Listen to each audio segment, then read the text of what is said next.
31,824 cases थे, जिसमें 2137 case नए जुड़े थे और अभी तक 1214 लोगों की डेथ हो चुकी है और active cases 22,212 cases active cases हैं। हॉस्पिटल में लगभग 5700 लोग हॉस्पिटल में हैं, डिफरेंट हॉस्पिटल्स में, जिसमें से 345 लोग आईसीयू में एडमिट हैं।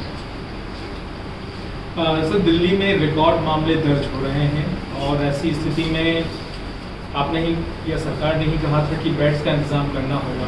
फिलहाल जो कोरोना एक्ट है वो बताती है कि 4000 से ज़्यादा बेड मौजूद हैं। आने वाली स्थिति के लिए क्या तैयारी है सरकार? देखिएगा, जैसे हमने प्रोजेक्शंस हैं, जो एक्सपर्ट्स ने प्रोजेक्शंस करके दी हैं, उसके हिसाब से हम बिल्कुल चल रहे हैं और हमारा टारगेट है कि जो 30 जून की प्रोजेक्शन है उसकी तैयारी हम 20 जून तक कर लेंगे और जो 15 जुलाई की तैयारी है उसको हम 30 जून तक कर लेंगे। क्या क्या इंतजाम है? जैसे कि स्टेडियम है, यहाँ क्या 500 बेड रख सकते हैं, 1000 बेड रख सकते हैं, ज़्यादा भी रख सकते हैं। तो क्या इसके बारे में थोड़ा बताइए। क्या अभी जैसे ही स्टार्ट होंगे आपका सब शेयर किया जाएगा। हाँ। स्टेडियम्स हैं, बैंक्वेट हॉल्स हैं, कम्युनिटी हॉल्स हैं, इवन स्कूलों के अंदर जो हॉल्स हैं उनको भी देखा जा रहा है। तो जल्द से जल्द हम बहुत ही जल्दी स्टार्ट कर जाएंगे। सर, मैक्स का एक रेट लिस्ट वायरल हो रही है जिसमें 72,000 रुपये भी वेंटिलेटर तक वसूल कर रहे हैं। क्या सरकार कोई कैप लगाने जा रही है प्राइवेट हॉस्पिटल्स पर? अभी मैंने बताया ना, सभी लोगों से रेट मंगाए गए हैं, पहले इसको रेट्स को स्टडी करते हैं। तो अभी तक कितने अस्पतालों ने रेट भेज दिए हैं? आपने ऑर्डर जारी लगभग सबके आ चुके होंगे, चेक कर लेते हैं, लगभग आ चुके हैं। सर, नेशनल लेवल पर भी 3 लाख से ज़्यादा केसेस हो गए हैं, कितना मतलब दिल्ली के लिए? और देखिएगा, मैं एक चीज़ बता देता हूँ आपको, जो केसेस है ना पूरे देश में भी है, दिल्ली में भी है, हर जगह पर केसेस हैं। और इस केस के लिए मुझे लगता है इसके अंदर ये नहीं चलना चाहिए कि इसके अंदर ज़्यादा है, जहाँ पे कम है थोड़े दिनों बाद उसका नंबर आएगा। एक समय कह रहे थे कि जी अमेरिका में बहुत केस हैं, इटली में बहुत केस हैं, यूके में बहुत केस हैं, इंडिया में बिल्कुल नहीं है। इंडिया में तो 100 केस भी नहीं है। अब इंडिया का नंबर है। इंडिया में भी अलग अलग शहरों का, अलग अलग जगह का अलग अलग टाइम होगा। कोई 1 महीना पीछे होगा, कोई 1 महीना आगे होगा। जैसे दिल्ली है, मुंबई से लगभग 10-12 दिन पीछे चल रही है। तो जो मुंबई शहर की बात करें, मुंबई शहर और दिल्ली शहर में 10-12 दिन का अंतर है। हो सकता है दिल्ली से पीछे कोई दूसरा शहर 15 दिन पीछे या 1 महीने पीछे हो। परंतु ये जो बीमारी है, मैं फिर से बता देता हूँ, इतिहास के अंदर 100 साल के बाद ये बीमारी फिर से आई है। 1918 में आई थी, इसको स्पेनिश फ्लू कहा गया था उस टाइम पर। 100 साल के बाद दोबारा से आई और बहुत तेज़ी से फैलती है। इसके अंदर सबसे ज़्यादा जो चीज़ है वो है कि फैलती बहुत ज़्यादा है। कोई भी पैंडेमिक, जो संक्रामक बीमारी कहते हैं, फैलने वाली बीमारी कहते हैं, इतनी ज़्यादा फैलने वाली, इतने ज़्यादा नंबर में फैलने वाली बीमारी कोई नहीं है जो हमारे जीवित इतिहास में सामने आई है। सर, ये इसके अलावा मामले क्योंकि तेजी से बढ़े तो डबलिंग रेट क्या कम हो गया है? नहीं, डबलिंग रेट अभी भी देखिएगा जो 13 और 14 दिन के बीच में चल रहा है, क्योंकि बेस ज़्यादा है। अभी अब देखिएगा, अगर आज 37,000 केसेज हैं तो 37,000 केसेज आने में लगभग 3-4 महीने लगे, परंतु आने वाले 14 दिन में या 13 दिन में इतने केस हुआ है। रिकवरी रेट कम हो रहा है?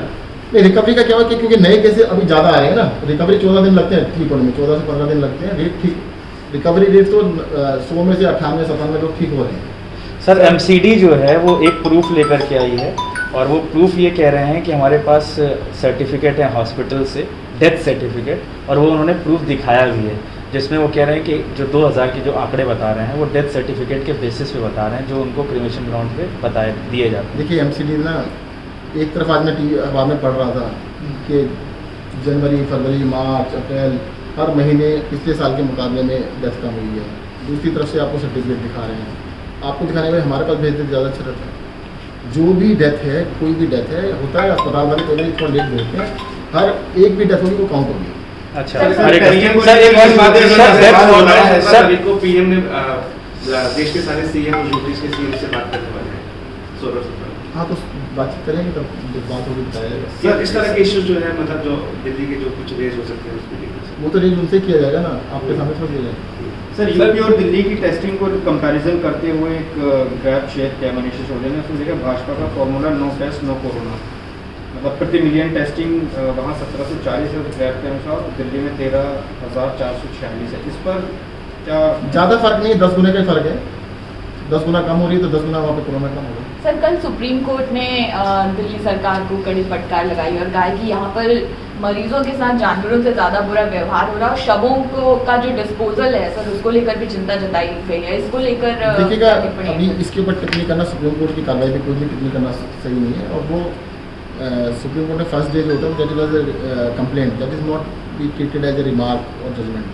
LNJP अस्पताल के कुछ वीडियोस कल सामने आए हैं, तो उनमें जिस तरह की बदहाली दिखाई दे रही है, मुझे लगता है कि आप लोगों को, मैं तो कहूँगा आप लोग खुद थोड़ा हिम्मत करिएगा, खुद जाके देख लीजिएगा। अभी हो क्या रहा है कि मोटिवेटेड लोग, कोई ऐसे, अभी जैसे उस दिन की वीडियो थी, वो कॉन्ट्रैक्ट के 1 या 2 स्टाफ ने बनाए थे, उनको सस्पेंड भी कर दिया गया है। उन लोगों ने मोटिवेट होकर जानबूझ के बदमाशी करने के लिए किया गया। तो मैं तो आपको, मैं तो आप जाके खुद देख लीजिए। कब सस्पेंड किया गया सर? अगले दिन कर। सर डेथ ऑडिट कमेटी जो आपने बनाई हुई है उसको लेकर के भी MCD ने सवाल उठाया। वो कह रहे हैं वो जानबूझ करके रिपोर्ट और जानबूझ के लेट में मीटिंग करते हैं और इसी कारण से लेट में रिपोर्ट दे रहे हैं। देखिएगा, मुझे ऐसा लगता है, आप पता कर लीजिएगा, पत्रकार हैं, इस देश में सभी राज्यों में डेथ ऑडिट कमेटी बनी हुई है। राजस्थान में, महाराष्ट्र में, मध्य प्रदेश में, बंगाल में, हर राज्य के अंदर भी, सब जगह हुई है। कईयों ने तो डिस्ट्रिक्ट लेवल पे बना रखी है। और डेथ ऑडिट कमेटी का काम ये नहीं कि मौत को कम या ज़्यादा करना, जो भी आती है उसी दिन, डिले नहीं होता, भेजने वाले डिले कर सकते हैं। जिस दिन रिपोर्ट किया जाता है उसी दिन रात को 10 बजे, 11 बजे, 12 बजे तक उसको फाइनल। तो सर डिफरेंस क्यों इतना ज़्यादा? वो भेज नहीं रहे ना, लेट भेजते हैं टेबल। और दूसरा, मैंने आपको पहले ही बताया था, सस्पेक्ट भी उसके अंदर इंक्लूड हो सकते हैं। सर एक सवाल ये है कि आप कह रहे हैं कि सरकारी अस्पतालों में चलकर देखिए इंतजाम से एक मरीज को क्या क्या व्यवस्थाएं या इंतजाम वहाँ दिया जाता है, क्या प्रोटोकॉल है, कितने टाइम में एक डॉक्टर या एक नर्स या मेडिकल स्टाफ मरीज के पास पहुँचता है, इसको लेकर क्या अंदर क्या करें ये बता दीजिए। हाँ। वार्ड के अंदर HDU intensive care, high dependency unit अलग अलग में अलग अलग होता है। अब सभी वार्ड में नर्सेज पोस्टेड होती हैं, डॉक्टर्स पोस्टेड होते हैं वार्ड वाइज, ऐसा नहीं कि वो कहीं अलग से हैं। उनको अपने अपने वार्ड का ध्यान रखना होता है, लोगों के पास मिलते भी हैं। लेकिन भोजन का इंतजाम है, दिन में जैसे LNJP के अंदर 4 बार भोजन दिया जाता है, ब्रेकफास्ट, लंच, उसके हाई टी, देन डिनर, उसके फ्रूट्स का इंतजाम किया जाता है, मिनरल वाटर भी दिया जाता है। तो खाने का, रहने का सबसे ऊपर ध्यान रखा जाता है। तो मैं तो कहूँगा एक बार आप देख ले जाके।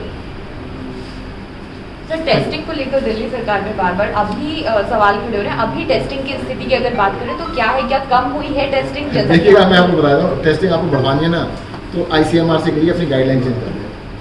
ICMR की गाइडलाइन है, उसको हम फ्रॉड नहीं कर सकते। जो उन्होंने कंडीशन लगा रखी है उन्हीं के टेस्ट हो सकते हैं पूरे देश के अंदर। उस कंडीशंस को मानना सबके लिए बाध्य है और उसमें क्लियर कट गाइडेंस है किसका टेस्ट हो सकता है, किसका टेस्ट नहीं हो सकता है। तो आप ICMR से केस सकाज कीजिएगा, उसको ओपन कर दें, जो भी चाहे अपना जाकर करा ले। उसमें देखो एक इशू ये भी आएगा कि बीमार लोग कम कराएंगे। अगर आप ये कहते हैं ना, जो भी चाहे कि अपना जाके मैं ज़्यादा टेस्ट कराना चाहता हूँ, तो फिर तो उससे 1 लाख लोग एक दिन कह दें कराएंगे, फिर नंबर आप पहुँचते 1 महीने बाद आएगा।